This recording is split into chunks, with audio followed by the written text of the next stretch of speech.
Welcome back to another Big Al Devlin video. Today we're going to talk about supplements, diet and nutrition.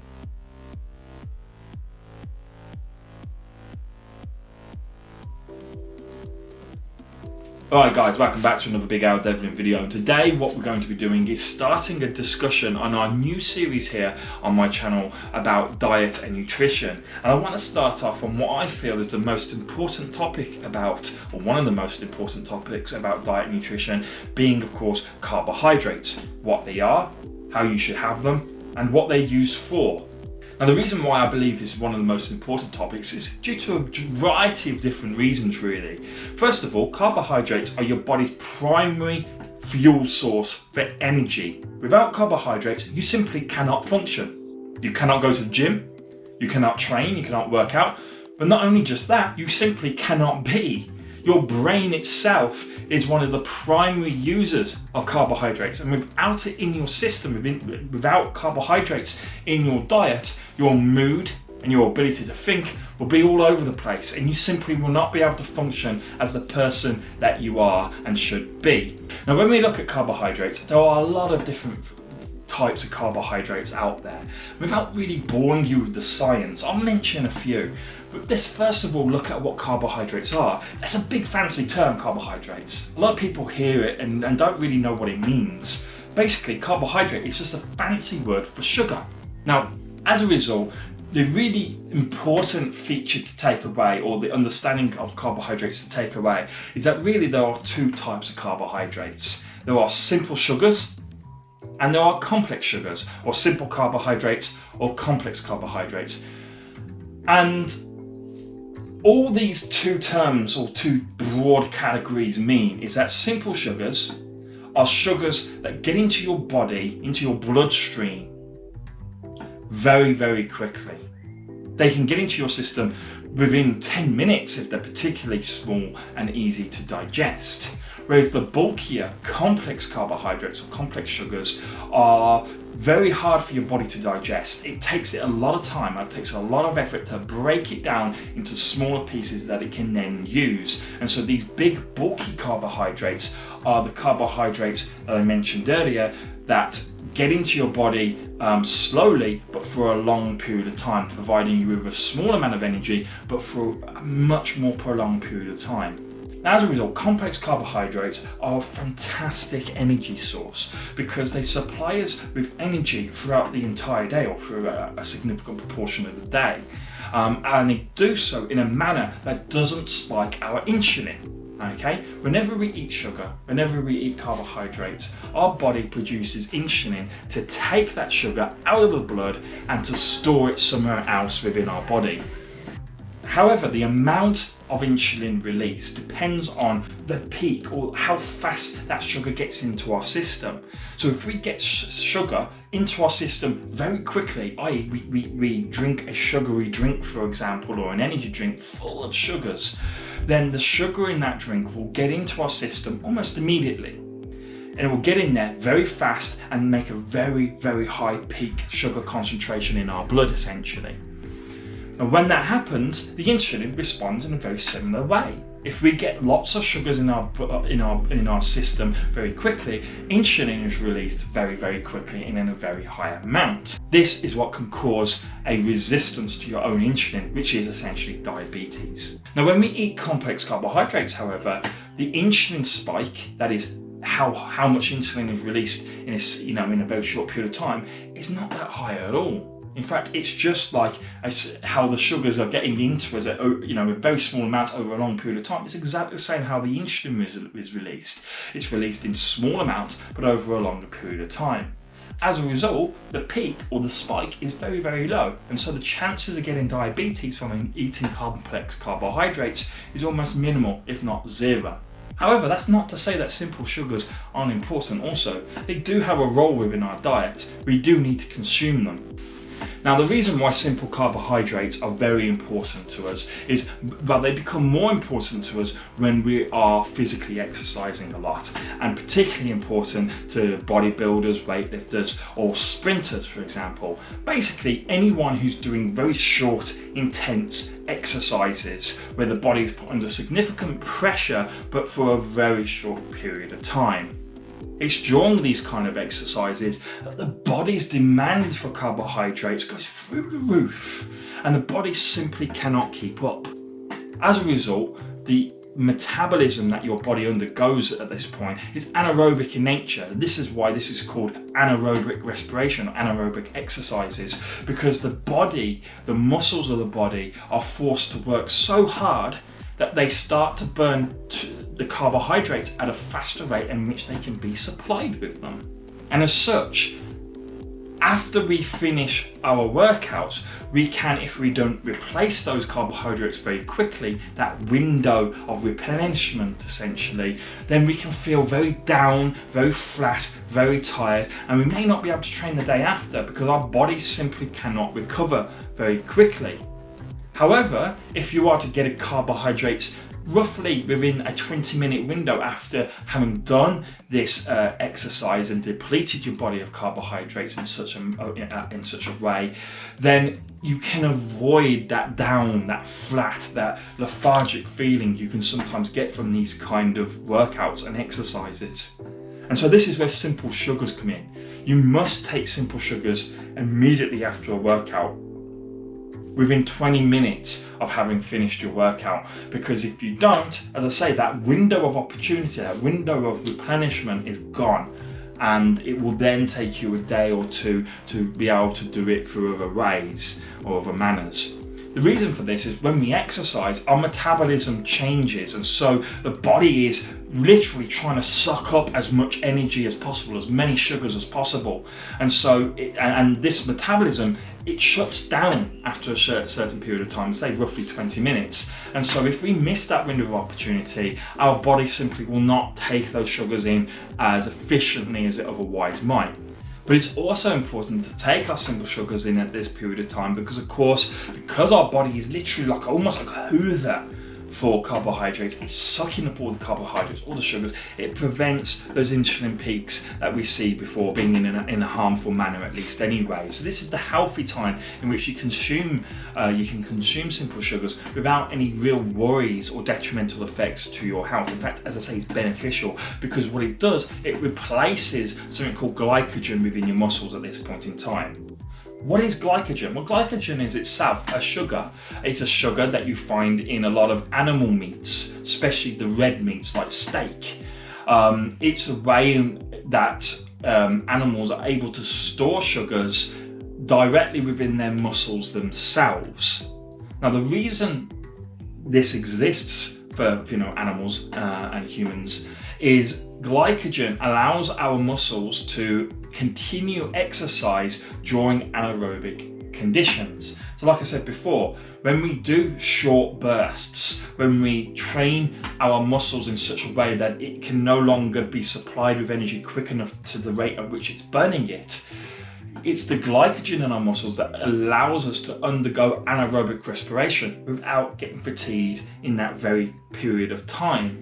Glycogen is an immediate source of energy within the muscles that can be broken down almost immediately at will when the muscles require it. And the more glycogen we have, simply the longer we can go with our exercises and our training. And glycogen is what ultimately we are replacing when we have our simple sugars after our exercise. This is a certain type of metabolism, and as I say, when we miss that window of opportunity, we no longer have what's called glycogenesis in such a high manner as what it is immediately after exercise. So guys, don't be afraid of simple sugars, just have them when you need them. Don't have them all the time. Try and keep away from those fizzy drinks, for example, apart from when your body requires an immediate source of energy. Now, of course, glycogen is not only useful just for functionality. Glycogen, obviously, as I say, allows your muscles to exercise through this anaerobic period of respiration, or anaerobic exercises that you can often put your body under. But it also makes our muscles very full. When we produce glycogen, when we store this sugar within our muscles get filled out. They become very full, very big, because when the sugar is stored in the muscle, not only does it have its size on its own merit, but it also stores water with it also. And so when the glycogen gets formed in the muscles, water gets stored alongside it, and our muscles fill out.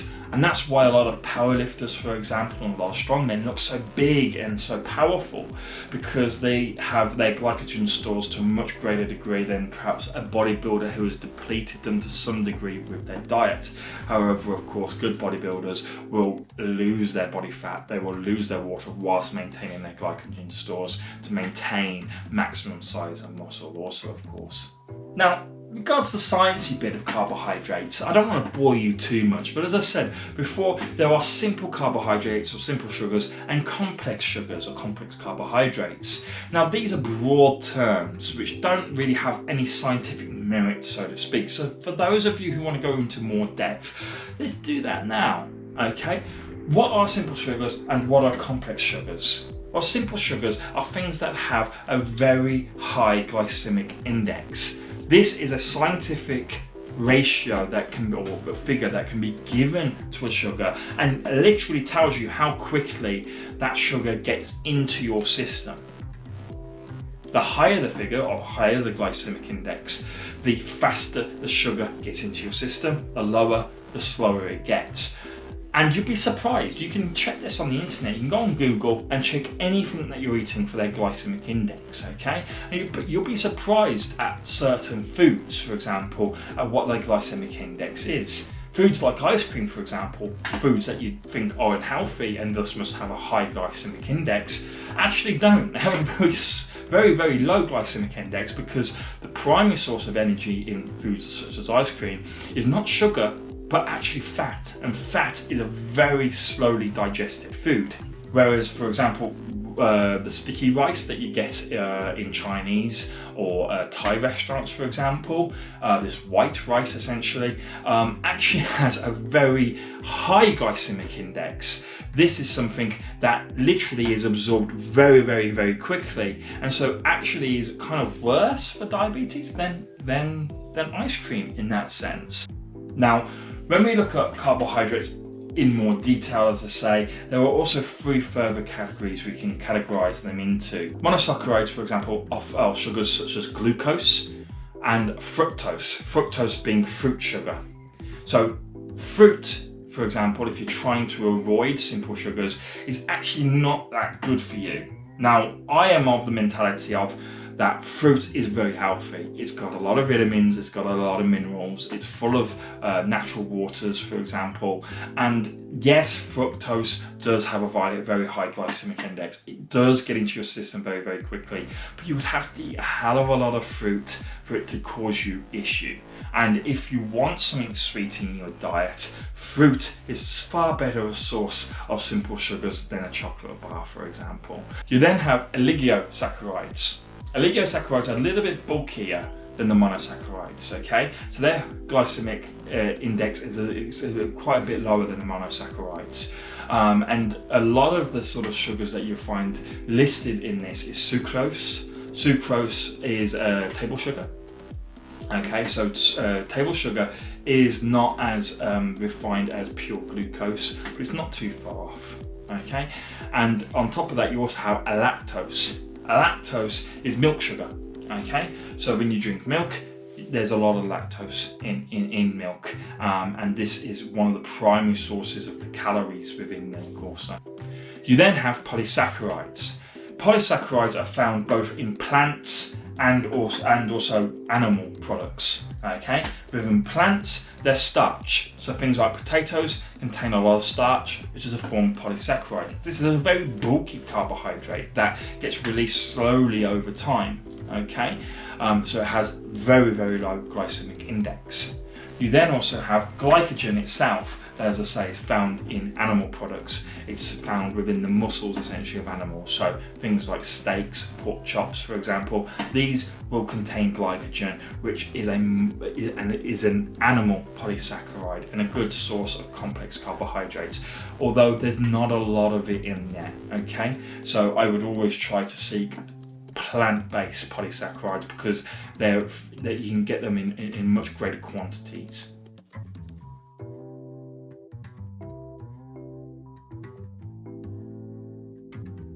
Now, when of course it comes to diet, you don't have to rely purely on your food. Now, I always say you should always try to fulfill your body's requirements through food if you can. A good wholesome diet is the key to not only health, but good performance in training. However, if you are looking for or you are simply training so hard you cannot feed your body enough, or you're just looking to simply supplement your diet to make sure that you have enough, then products such as this, for example, can do you some good. Now, I'm not going to give a review on this particular brand of product today. That's going to be another video. But within this product, this is essentially a carbohydrate drink that you can make yourself. It comes in a powder, you put water into it, and it supplies you with a good source of energy. Now, this has within it both three major forms of carbohydrates: dextrose, isomaltose, and maltodextrin. Now, dextrose is a fairly simple-ish sugar. It starts releasing into your body very quickly, and within an hour you will have absorbed all the dextrose within it. However, there's not much dextrose in here. It's just enough just to supply you with a little bit of energy straight away. However, the mass majority of the product is a blend of isomaltose, which starts releasing roughly half an hour after being digested and is finished within an hour and a half. And then maltodextrin takes roughly an hour to start being digested and takes up to 3 hours to be completed in its digestion. So when you combine all those three sugars like you get in here, for example, you actually end up supplying your body completely for pretty much from straight away within a half an hour of being consumed, right up to 3 hours later on. So this is a good blend of carbohydrates. Now, of course, with those carbohydrates, you can go and purchase them by themselves. You don't have to get pre-made blends, and you can make them yourself. And so if you're looking to supplement your diet with carbohydrate sources, that's what I would recommend, is going out there and either buying a pre-made blend such as this, or making it yourself from those three carbohydrates I've just mentioned. If you do this, then you can actually continue to supply your body in a manner that is actually very good for you, that supplies you constantly with carbohydrates. Why is it important to make sure that your body has carbohydrates within its diet? If you do not have carbohydrates in your diet, if you go along with some of those diets that exist at the moment, let's say to cut carbohydrates out of your diet completely, then what you are doing is you're forcing your body to get carbohydrates from alternative sources, or to burn alternative sources of energy. And the first thing it will pretty much go to is amino acids. If you are short of carbohydrates in your diet, then your body will burn amino acids instead. It will either convert the amino acids into sugars, which it can do, or it will burn the amino acids itself directly. And this is not good because, of course, you want those amino acids in your diet to repair your muscles after you've trained. You want those amino acids in your diet to be able to grow, to undergo hypertrophy, to build new muscle, okay? But if your body's having to burn them as a source of energy instead, then simply put, you will not grow or be as strong as you can be, and in fact it can be a detriment to your health also, because you need those amino acids not only to grow but to maintain the muscle and the physical structures of your body that you have, including your bones and your muscle, okay, and your organs also. And so this is why I would highly recommend against cutting carbohydrates out of your diet. You need them in your diet. but you need to understand, of course, the difference between simple and complex carbohydrates, and when and where to have both types, as I hope I have at least given some indication to within this video. Alright guys, I think that pretty much gives you a good introduction and a good summary to what carbohydrates are, why to have them and when to have them, and the different types that exist. I hope it kind of helps clarify certain things. And I know in some parts of this video I've perhaps gone a little bit too scientific-y, or I've gone a little scientific-y, it's not the word, is it? Scientific, and maybe a little overcomplicated, but I of course want to engage everyone who could be watching this video. Some people know about this kind of stuff already and what some of the more advanced knowledge that of course is out there. But obviously at the same time, a lot of people are going to want the basic principles also. And you do need both. You need to understand all those aspects, but start off simple and work your way up and experiment with your diet. Remember guys, carbohydrates are important. Never cut them out of your diet. Always have them in there, and learn when and what to have and why you're having it. Alright guys, thank you for watching. I will continue this series. We'll probably be looking at protein next, okay, and amino acids. But until then, I wish you goodbye. I hope you stay safe and well at the moment, and I will see you very soon. Lovely. Thank you. Bye bye.